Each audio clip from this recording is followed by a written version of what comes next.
Nos estamos acomodando porque ya está con nosotros el invitado del día de hoy, con el que sacamos una foto recién, ya la estamos compartiendo en nuestras redes sociales. Y bueno, vamos a presentarlo. En realidad ya lo mencionamos antes en la introducción del programa. Ya lo presentamos hace un ratito, pero lo volvemos a presentar. Estamos con Ezequiel Arrieta, que es miembro de El Gato y la Caja. Voy a usar su presentación porque viste que en esto de ser productor uno tiene que stalkear al invitado. Sí. Y él se identifica así: becario doctoral en CONICET y administrador de recursos termodinámicos en El Gato y la Caja. No parece tan divertida la presentación como las notas, por ejemplo, que he podido leer yo. ¿Cómo estás, Ezequiel? Gracias por venir. ¿Qué tal, chicos? ¿Cómo les va? Buenas tardes, gracias por haberme invitado. Bueno, la verdad que es un honor estar acá, que me inviten, y siempre para nosotros compartir ciencia con ustedes es todo un placer. No, por favor, el honor es nuestro, no somos dignos. Recién estábamos sacando la foto y dijimos, no, vos al medio, Ezequiel, que la estrella sos vos, y él dijo, que bajo vuelan, chicos. Bueno. Y sigo insistiendo, muchachos, deberían reconsiderar cuáles son sus perfiles más altos. Bueno, Ezequiel, antes que nada queríamos no saber nosotros, sino que lo cuentes al aire, de qué se trata El Gato y la Caja y a qué apunta, cuál es su misión en la vida. El Gato y la Caja, por ahí uno se lo encuentra en las redes sociales, como, no sé, Facebook, Twitter, algunos que tienen Instagram. Yo no tengo, pero hay algunos que tienen. En Instagram, ahora un poquito en YouTube y en la página web. Pero uno cree que es eso simplemente. Sin embargo, el cuore, el núcleo ideológico que mueve al Gato y la Caja, es básicamente un proyecto multiplataforma, porque abarca muchas plataformas virtuales, que tiene la finalidad de integrar la ciencia como un ingrediente más de la cultura, ¿sí? Por ahí esto suena un poco loco, pero uno ve a la ciencia como, bueno, a la gente que tiene su bata en el laboratorio y maneja instrumentales químicos súper delicados y hace explotar cosas, o en el colisionador de hadrones, o alguien que mira por un telescopio a través de la galaxia. Y sin embargo la ciencia está acá, todos los días, acá en los circuitos electrónicos que se usan para construir este micrófono, para hacer la radio. Hay ciencia cuando estamos andando en auto, hay ciencia cuando, no sé, calentamos la pava eléctrica para tomar unos mates a la mañana. Hay ciencia en todos lados. Sin embargo, estamos en una era con mucha ciencia y mucha tecnología, pero la gente no sabe que estamos conviviendo en ella.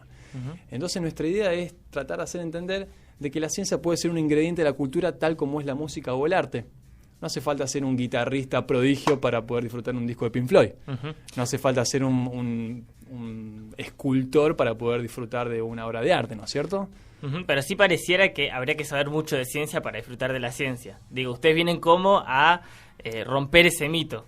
Sí, exactamente. Es como que, bueno, la ciencia, de todas maneras, si te vas a cualquier otro ámbito similar como la música o el arte, para entender la música uno tiene que estudiar muchos años y entender que es una corchea, una negra, una blanca, y tal ritmo, que es un fa sostenido, ¿no es cierto? Cómo poner los dedos en la guitarra para que suene algo más o menos lindo. Y sin embargo uno puede disfrutarla igual, por más que no sepa nada.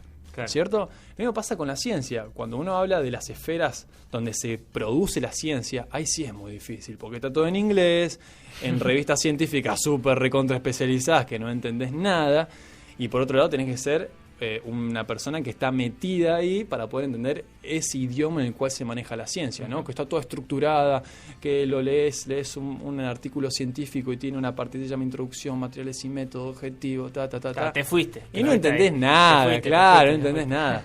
Claro. Pero la ciencia podés disfrutarla si te la cuentan de una manera que sea disfrutada, ¿no es cierto? En ese sentido me parece que también el trabajo de ustedes debe ser todavía el doble de difícil, porque no solo deben entender la ciencia en sí, digamos, esa parte dura que estás contando de la ciencia, sino que también tomarse el trabajo de cómo hacerlo llegar o hacerlo accesible al público común, al que tal vez no está todo el día estudiando o tiene grandes conocimientos de ciencia. Pongo un ejemplo que a mí me pasaba en su momento con la filosofía. Me parecía una cosa aburrida, me parecía una cosa que no llegaba a ningún lado. Y de repente, de muy joven, tuve la suerte de verlo a Dolina. Y con toda esa cosa que él habla, y vos decís, no, este tipo es mejor que otro gran filósofo porque te la hace accesible, te hace que le entiendas. Y me parece que en ese sentido el trabajo de ustedes también es mucho más difícil que tal vez de un científico que está en el laboratorio, ¿no? Por eso nosotros no hablamos de divulgación científica, porque no es la transferencia del conocimiento de alguien que sabe un montón al resto de los mortales que no saben absolutamente nada, ¿no es cierto? Claro. Sino que es básicamente la tendencia que ha seguido la comunicación de la ciencia en los últimos años. Era como, bueno, yo que sé un montón, hago una charla para que la gente me escuche. Nosotros lo que queremos hacer es lo que hace Dolina. básicamente, hacer popular la ciencia, popularizar la ciencia. Entonces, eso incluye no solamente hablar en una jerga, un lenguaje que se entienda, y básicamente es como hablas vos con tus amigos. Y esto básicamente empezó así. A partir de eso, ¿se han encontrado en algún momento con ponerle exégetas de lo que sería el carácter academicista de la ciencia, gente que dice, che, no podés contar esto así nomás? Bueno, el mismo Dolina algunas veces dice que bueno, ahora vienen libros de aprenda termodinámica en 5 semanas. Y él se queja un poco de eso porque dice, no se puede. ¿Se encontraron con gente, digamos, que se queja de lo que ustedes hacen o la forma en que transmiten? Sí, totalmente. En muchos tópicos, bueno, está el garrotazo ese, el cascotazo de, no, chicos, esto es muy poco serio, no pueden contar la ciencia de esta manera. ¿Cómo vas a mezclar malas palabras con un término tan puro como la química? ¿Viste? ¿Es gente adulta siempre? Claro. Sí, obviamente, del palo de la ciencia. Sí. Si no queremos dar nombre por las dudas que tengamos represalias, pero sí. Claro. Pero acá, o sea, el tema es que ustedes no le están enseñando ciencia, digo, vos no le estás enseñando un concepto, vos le estás acercando, vos le estás mostrando a alguien que esto también puede resultar interesante. Después, si esa persona empieza a bucear por el universo científico, bueno, ahí sí me parece que hay otra complejidad.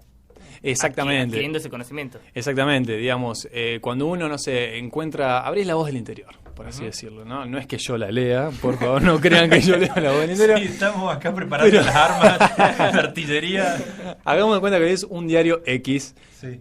No triple X, 1X, donde te encontrás con una nota científica, ¿no? Y todas empiezan con científicos de la Universidad de Harvard descubrieron rayos atómicos que salen de... Pará, ¿viste? Sí. Y esa no es una linda manera de comunicar, porque a la gente le chupa un huevo cuando hablas de esa manera. Sin embargo, los estudios que más aparecen de la Universidad de Harvard son que los hombres de 30 a 35 años son más capaces de ser infieles que, etcétera, ¿no? O sea, como vos decís, te fuiste a Harvard para sacar este estudio, ¿no? Claro, me estás jodiendo, estos científicos planeros, mirá, hay que cortarle todo. Vayan a laburar, claro, hagan algo en serio, loco. Entonces nosotros lo que apelamos es a dos cosas. A esta cuestión del relato que tenemos los seres humanos, que nos encanta contarnos cosas, ¿no? Andás a ver, hace cuánto que viene ponernos al frente del fuego, entró un montón de gente y el más sabio de la tribu se ponía a contar anécdotas y todos escuchando, así atentos, imaginándose. Y ese es el famoso tell story. Cuando vos le contás a un amigo tuyo y sobre, no sé, lo que pasó el fin de semana, es como una cosa que sale de nosotros contarlo. Con detalles, con un chiste de por medio, apelando al humor, o inclusive, bueno, magnificando algunas cuestiones para que tenga un poco más de sentido. Y nosotros apelamos a eso también. Más allá del hecho científico que queremos contar, que vendría a ser el núcleo de la nota, también apelamos a contar algo, una historia, algo que atrape. De esa manera te contamos ciencia, no queremos explicarte las leyes de la termodinámica, como dice Dolina, ¿no? Queremos hacer que te genere la curiosidad suficiente como para que vos vayas a un libro especializado. Estamos con Ezequiel Arrieta, desde el quien estaba hablando, integrante del Gato y la Caja. Ezequiel, yo te quería preguntar, en realidad debe ser algo que ya lo deben tener clarísimo ustedes, pero saben que pelean contra un monstruo gigante que se llama mercado y que, bueno, mientras alguien está leyendo, se toma su tiempo para leer una nota del Gato y la Caja que no son muy largas, pero son un poquito más largas que la media de las cosas que se ven en Internet, no está consumiendo, no está viendo una publicidad, no está viendo, digamos, estos conocimientos, esta información que ustedes quieren divulgar, es la contra de lo que el mercado nos quiere vender todo el tiempo. Ustedes saben que va a costar y que está costando seguramente. Está costando, sí, totalmente, ni hablar. En primer lugar, porque nosotros no queremos tener ningún tipo de sponsor. Si vos vas a la página de Gato, vas a ver que no hay ningún tipo de marca ni sponsor auspiciando el sitio web y lo queremos mantener así el mayor tiempo posible porque eso también hace un poco alusión a la independencia ideológica que tenemos. Nosotros podemos contar lo que queremos, cuando queremos y como queremos. Y queremos seguir manteniéndolo así. Y eso es súper importante, tener una comunidad fuerte que apoye ese tipo de proyectos. Disculpa que te interrumpa. Y por ejemplo, si hay un sponsor del ámbito académico, en el sentido de que pueda apoyar esto para que se pueda acercar mucho más la ciencia, digamos, pero dentro del ámbito académico. No, sí, eso sí, totalmente. Es más, hace un mes más o menos largamos una campaña sobre construyendo un zombie. Se llama, Desarmando un zombie, al revés. Desarmando un zombie, que fue realizado con un subsidio de la Sociedad Argentina de Neurociencia, que era un póster para profesores de secundaria para enseñar neurociencias a los chicos, aplicando la temática zombie, ¿no es cierto?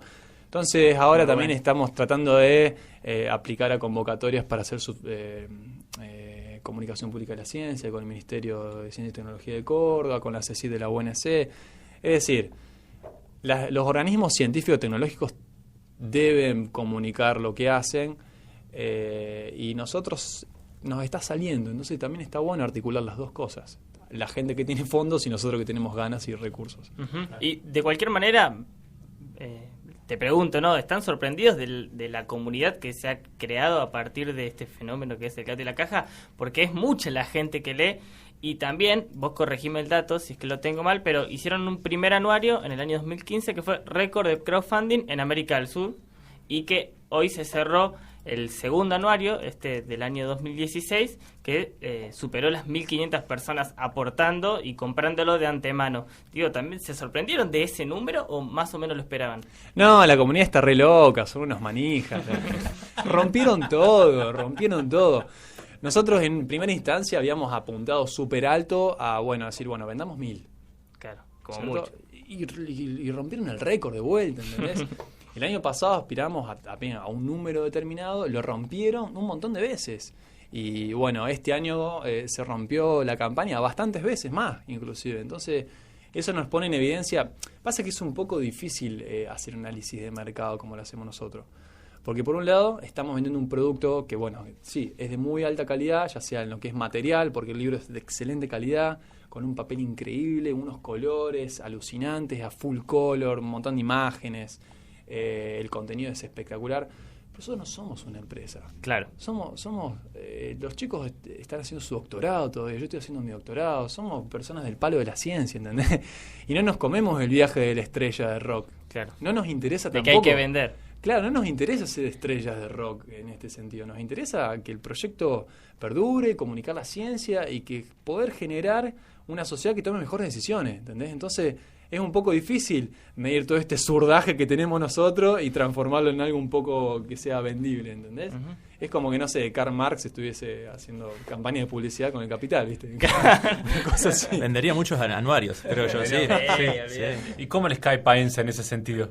No, Paenza es un monstruo. Ya que no les cabe la estrella de rock, pero sin embargo es el encargado de justamente de ir poniendo la cara e ir haciendo todas las publicidades de la comunidad científica. No, totalmente. Mirá, digamos, en el sentido, estrella de rock es que no buscamos, no nos interesa la fama. Claro, en ese sentido. Entonces, nuestro objetivo, nuestra mira, no está apuntada hacia la fama, sino hacia transformar la sociedad. Lo de Paenza es trayectoria, me parece. Sí, y Paenza es famoso porque es un monstruo, es como decir Golombek. Bueno, claro. ¿Viste? Estamos hablando de personalidades a la altura de Carl Sagan en Argentina, ¿viste? Claro. Como tiene una trayectoria científica, académica súper gigante. Uh-huh. Volviendo un poco a lo que decía Guido del anuario de este año, comentabas de que el contenido es bastante interesante, más o menos como para la audiencia, de qué se trata el contenido de este anuario. Bueno, el contenido del anuario de este año tiene algunas sorpresitas que no vamos a develar, porque si no, no serían sorpresas. Pero la estructura está básicamente hecha en base a los artículos que se pueden ver en la página web, mezclada con, por ejemplo, algunos comentarios, algunas salidas de Twitter que largamos en simultáneo con los artículos. Por ejemplo, se va a contar un poco cómo fue el experimento que hicimos ese de confianza ciega sobre toma de decisiones políticas. Sí, hoy lo estuve leyendo un poquito, muy interesante. Entonces, ¿cuál es la diferencia que tienen las notas y las investigaciones dentro de la página? Y las notas son básicamente artículos, simplemente, y las investigaciones hay todo un marco metodológico donde hay varios investigadores implicados en la revisión. Porque lo firman como el gato, la caja, no me acuerdo, como toda la página. Firman la nota como el blog, no lo firma uno. La nota, si te fijas al final... La investigación, digo. La investigación, perdón, claro, porque estuvo implicado todo el equipo. Claro. Exactamente. Uh-huh. Exactamente. Ezequiel, recién mencionabas, esto de la toma de decisiones políticas. Te quería preguntar, ¿qué opinión tenés? No quiero tampoco que salgas a matar ni nada, pero en cuanto a ponerle al Poder Legislativo, los senadores, diputados, ¿crees que están bien asesorados a la hora de, presentar proyectos, prepararlos, discutirlos? ¿Pensás que, yo siempre conecto esto del gato y la caja con una idea de que falta un montón todavía de elevar el nivel del debate público? No sé si ustedes también tienen alguna opinión con respecto a la discusión política en el país. Totalmente, y ese es el motivo por el cual estamos haciendo esto, porque vemos que realmente falta una bocha. Claro. No solamente a nivel social, que bueno, obviamente la sociedad debe empujar el debate y exigir a sus gobernantes que pues, se pongan las pilas básicamente, y por otro lado los funcionarios públicos, la escasísima formación que tienen, y muchas veces los asesores que tienen también pocos son los mejores. Es más, ayer, les voy a contar un secreto, ayer vi Mirta Legrand. Sí. Vi Mirta Legrand, sí, mamá, estás escuchando eso, yo también vi Mirta Legrand ayer. Al fin, hijo. Estuvo Larreta, Sí. funcionario de alto cargo, jefe de gobierno de la ciudad de Buenos Aires, con uno de los expertos más capos en políticas de droga en Argentina, que es el doctor Carlos Damín. Ujú. Y yo me puse a ver Mirta porque me interesaba mucho ver ese debate, era la primera vez que se juntaban. La primera vez que un funcionario de esa altura se juntaba con un experto de la altura de Damín, ¿no es cierto? Porque la gente que está a cargo de la política de drogas en Argentina, bueno, como está la droga está legislada en el ámbito de la seguridad Claro. y no la salud pública, Bullrich tiene la palabra. Entonces, con un tinto de por medio que no puedo hacer buenas políticas públicas, ¿no? Entonces era como, bueno, vamos a ver de qué se trata. Y en un momento, cuando hablaban de, por ejemplo, de la resolución que hicieron en la reunión de las Naciones Unidas, que se hizo en Nueva York hace un par de semanas, Carlos Damín refirió a que se había insistido en que América Latina cambie sus políticas de droga hacia la descriminalización del consumo de los usuarios, ¿viste? Y otro tipo de cositas como la regulación de la producción, tomando modelos como Uruguay, Portugal, cosas así. Ahora, Larreta dijo que estábamos muy lejos de la legalización. Y Carlos también dijo, pará, legalizar no es lo mismo que descriminalizar, y mucho menos que regularizar. Hay que definir todos esos conceptos. Y Sí, Larreta sí, sí, sí. estaba opinando Lejos del debate. muy los co- lejos los de lo co- que dice la distancia de evidencia. los conceptos, sí. Claro, hay una distancia enorme entre lo que se sabe y lo que se dice. Pero ya a nivel la político. discusión misma ya es larga y complicada, y ya si no entendemos bien los conceptos, ya estamos en un problema grande desde un principio. Todos los lunes de 16 a 18 horas para salvarnos por radio, para salvarnos a todos. No seas boludo.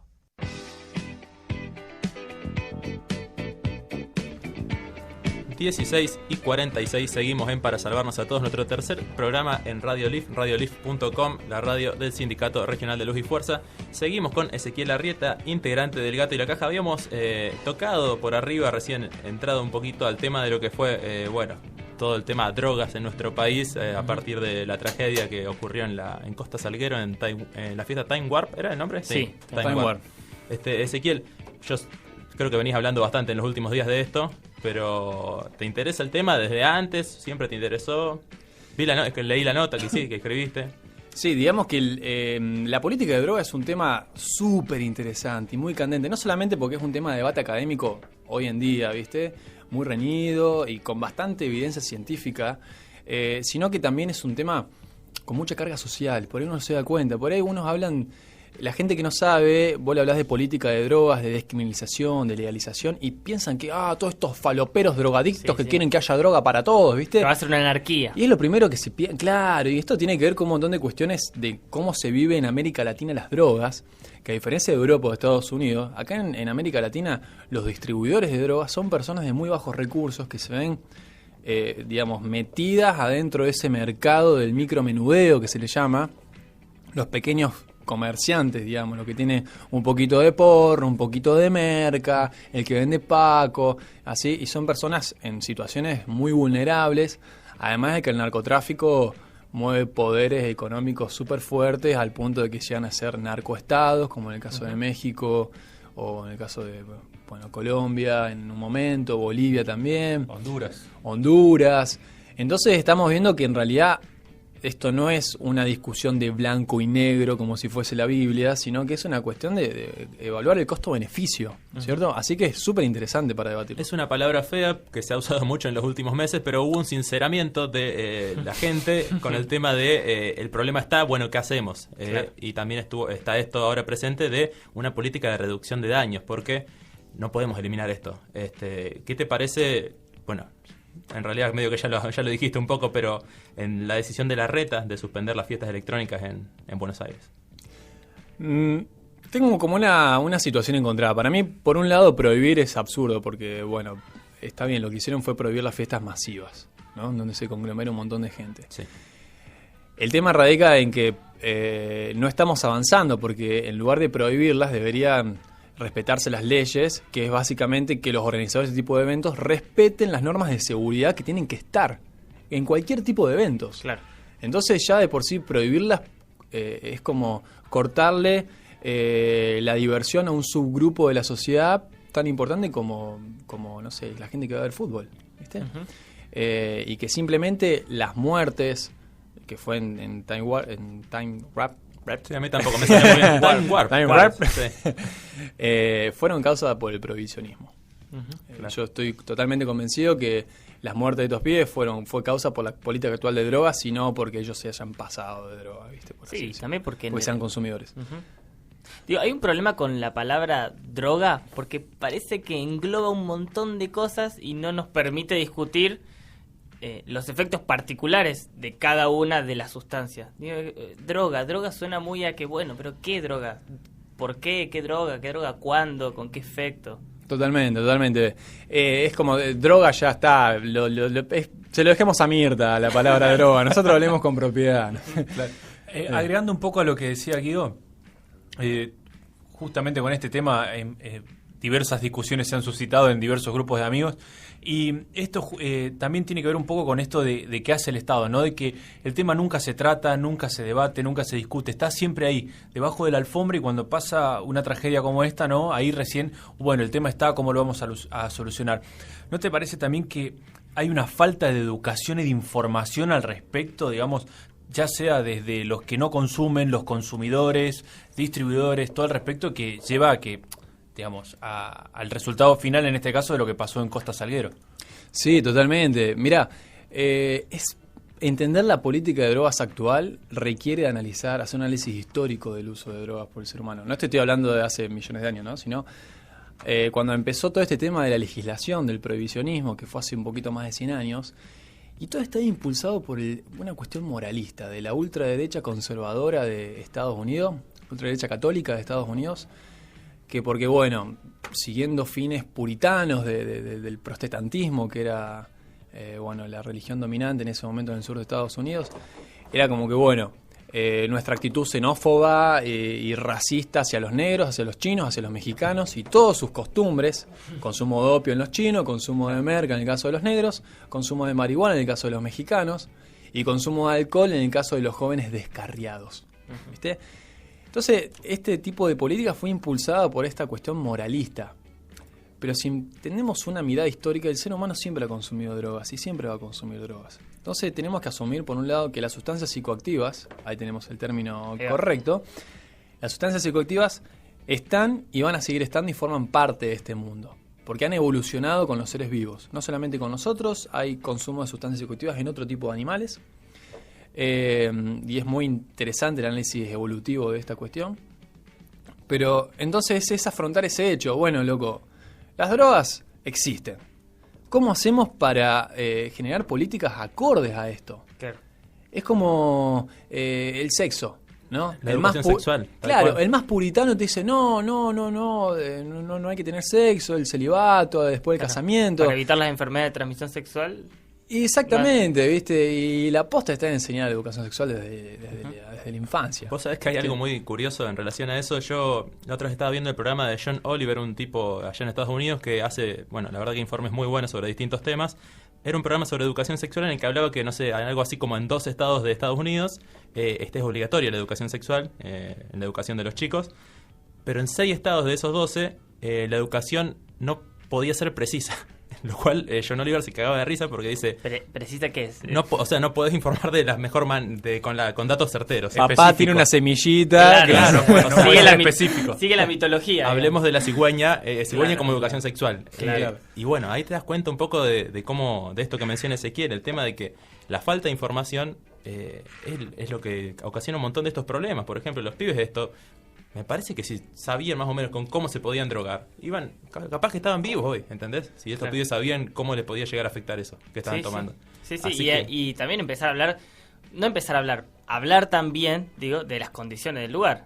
porque esas son responsabilidades políticas, porque si no terminamos cayendo únicamente en la sustancia. Digo, la sustancia mató a los pibes.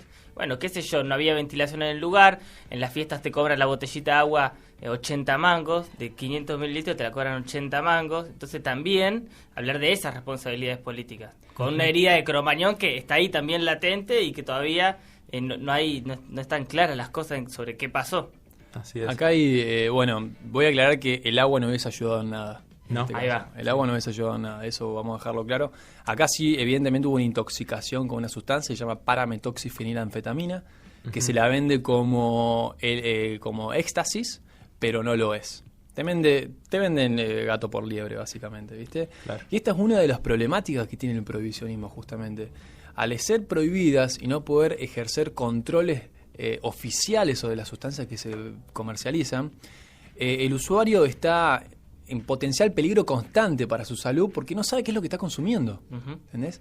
Entonces, por ejemplo, acá los análisis que se han hecho en Córdoba, de la cocaína que se vende, aproximadamente solamente el 9 al 10% de toda la papota blanca esa que está es clorhidrato de cocaína, digamos, lo que pega. El resto son giladas. por así decirlo, ¿no? Vidrio o pastillas molidas. Cualquier gilada, anfetaminas, cualquier cosa.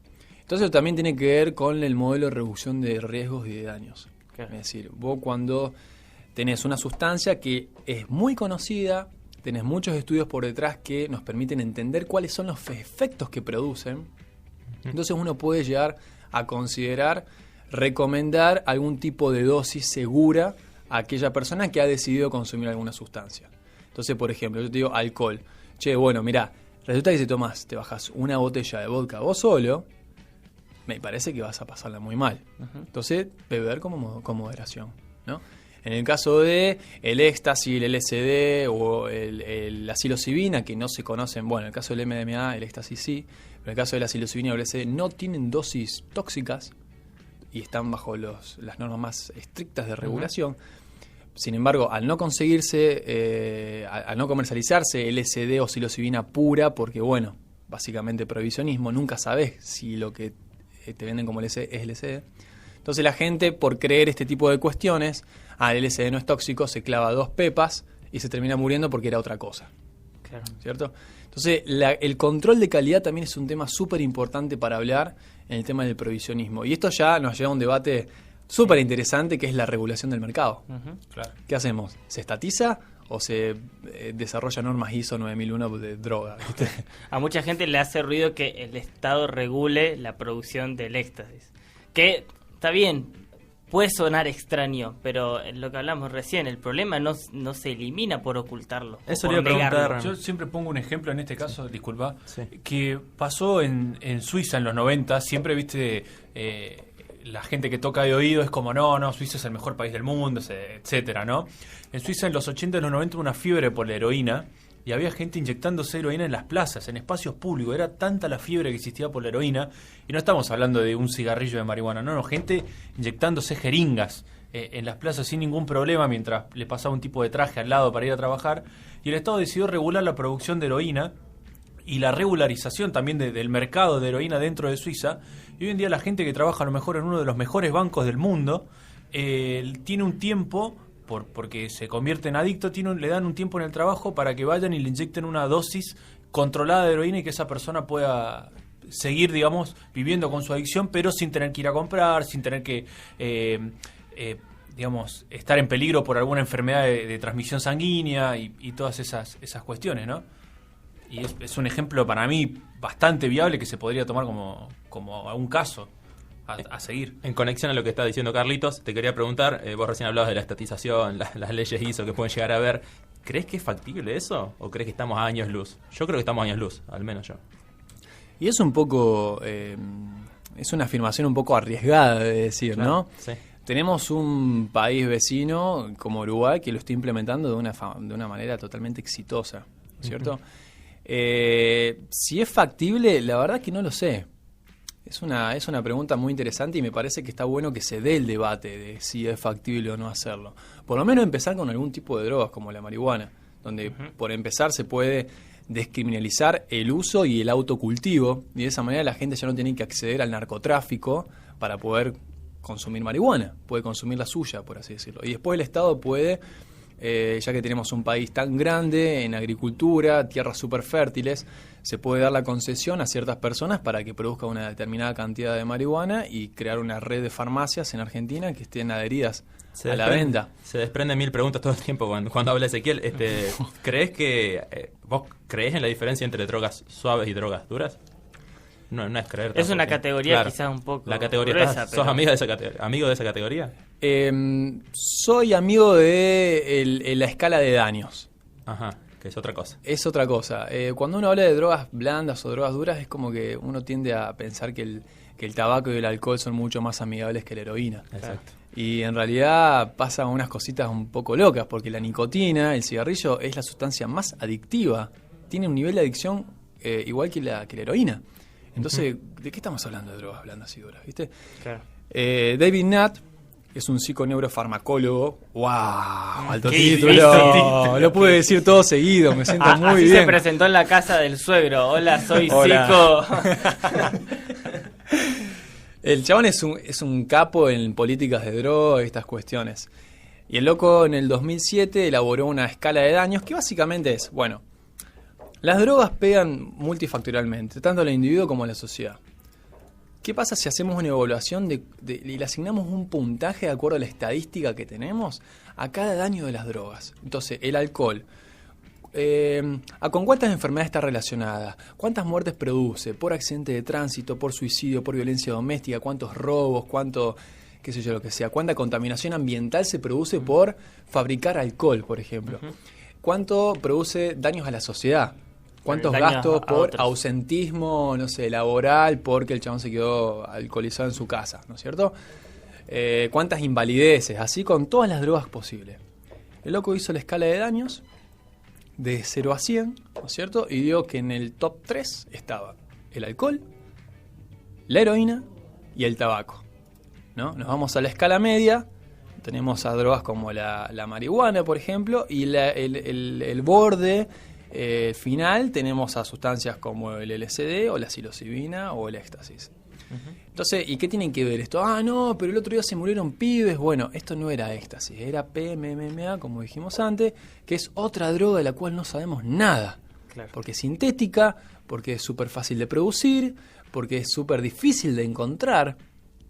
Entonces, cuando vamos a esta cuestión de drogas blandas y drogas duras, estaría bueno mirar la escala de daños y recomendar a la gente, che, mirá, hablemos de adicciones, ¿te preocupa la adicción? Ok. Bueno, resulta que de 100 consumidores de alcohol, 29 van a tener problemas de consumo a lo largo de su vida. De tabaco, un poquito más. De marihuana, 9. De LSD, no se conoce. ¿Qué pasa? Cuando los chicos empiezan a consumir cualquier sustancia psicoactiva antes de que se termine de desarrollar el cerebro, antes de los 20 años, la adicción al alcohol, por ejemplo, se eleva en 20 veces más. En la nicotina también, y la marihuana pasa del 9% al 20%. También podemos entender un poquito que la problemática con las drogas es compleja, es multifactorial, y que dividir en blandas y duras no tiene ningún sentido. Hay que tener en cuenta un montón de factores. Llegó un mensaje, está muy interesante la charla con Ezequiel Arrieta, integrante del Gato y la Caja. Pau Torres dice, también hay que pensar en que lo que se entiende por droga está muy ligado a una construcción dicotómica que siempre tiene en el centro la noción de naturaleza. Cuando hablamos de drogas artificiales, por ejemplo, las estamos oponiendo a las naturales, pero también oponemos permanentemente naturaleza y cultura, y creo que ahí pueden estar las pistas para entender cómo fue el tratamiento de los medios en este caso en particular. Bueno, está la gente interesada con todo el tema sobre las drogas. Te quería preguntar, Ezequiel, es una pregunta también larguísima, pero ¿cómo nos tenemos que llevar con la religión? ¿Cómo se lleva el Gato y la Caja? ¿Cómo te llevas vos también? ¿Respecto a drogas? No, Ay. respecto a la ciencia y el gato, a lo que hace el Gato y la Caja. ¿Ustedes le hacen competencia a Radio María, por ejemplo? ¿Quieren que le robemos un par de oyentes a Radio María? No, digamos, hay un consenso interno dentro del Gato de que la religión y la ciencia son totalmente incompatibles.